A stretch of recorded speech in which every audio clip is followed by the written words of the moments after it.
The biggest trade union federation added its voice to calls for an urgent investigation into the alleged plot by some ANC National Executive Committee members to unseat President Cyril Ramaphosa. Presenting the federation's political report, COSATU General Secretary Bheki Ntsalintsali urged the NEC to identify those responsible for the plot and isolate them from the ruling party structures. In other developments at the Cosatu Congress, Zingiswa Losi nominated unopposed to become the federation's first female president. Our reporter Abongile Dumako in Midrand gives us a wrap of today's proceedings. Abongile, firstly, so first female president, was this lauded as huge?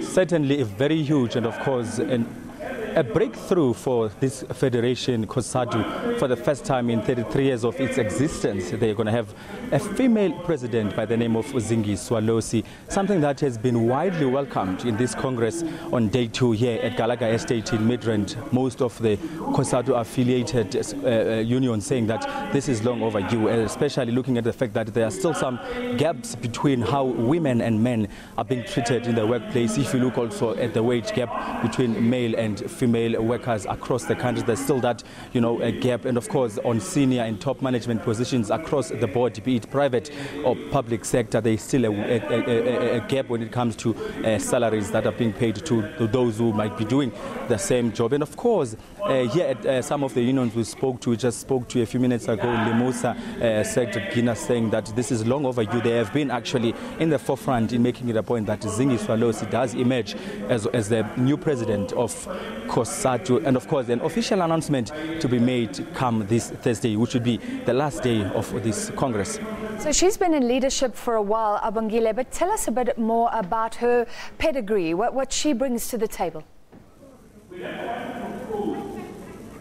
Of course, she's been in the helm of the leadership within COSATU. We've seen her emerging from Pop Crew. She used to work in Port Elizabeth as well, and manufacturing cars down in Port Elizabeth in the Eastern Cape. So she does come with quite vast experience in as far as labor issues are concerned. So hopes indeed, Francis, lie with her right now, especially as I was saying just now, from the women's side, who are part and parcel of the workforce of the country. That as a woman herself, she understands some of the challenges that women face in the workplace. Of course, we did speak to her earlier this morning saying that it's about time that women are not punished for giving birth. Leave, maternity leave has to be looked at quite closely as to whether or not it sticks to 6 months or 4 months, depending on the company that you're working for. But she said it's time that we spearhead the fact that women are actually acknowledged as equals to men in the workplace. And of course, some of the things that she's known for, she's always against the fact that there is a lot of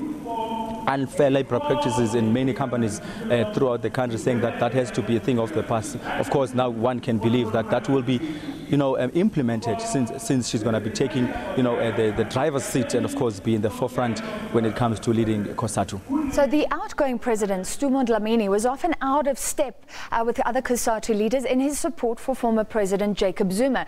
Where does she fit, if anywhere, in the sort of factionalism that we've seen in the ANC and even in its alliance partners?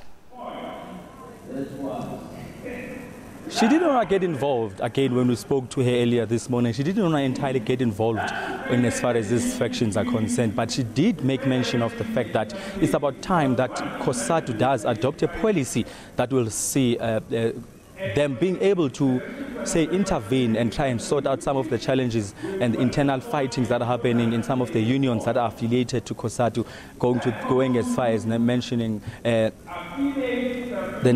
Municipal Workers Union of South Africa, NUMSA, some would rather saying that the internal battles that are happening within that union need an intervention from the mother body, of which in this case is COSATU, saying that a policy needs to be adopted to make it a point that these internal squabbles are a thing of the past, saying that, of course, whatever challenges that they might have faced as the leadership of COSATU led by the outgoing Stu Dlamini, it was a collective challenges that they were facing. They cannot entirely single out individuals because they would sit as the CEC and, of course, the top leadership of COSATU and make decisions that sometimes were not popular, seeing that, of course, COSATU did take a stand that they would like to see former President Jacob Zuma stepping down, but Stu Dlamini seemingly sort of ignored that stance that was taken by COSATU, which really saw things turning sour for him in COSATU. All right, the SABC's Abongile Dumako, thank you very much, reporting live from COSATU's 13th Congress.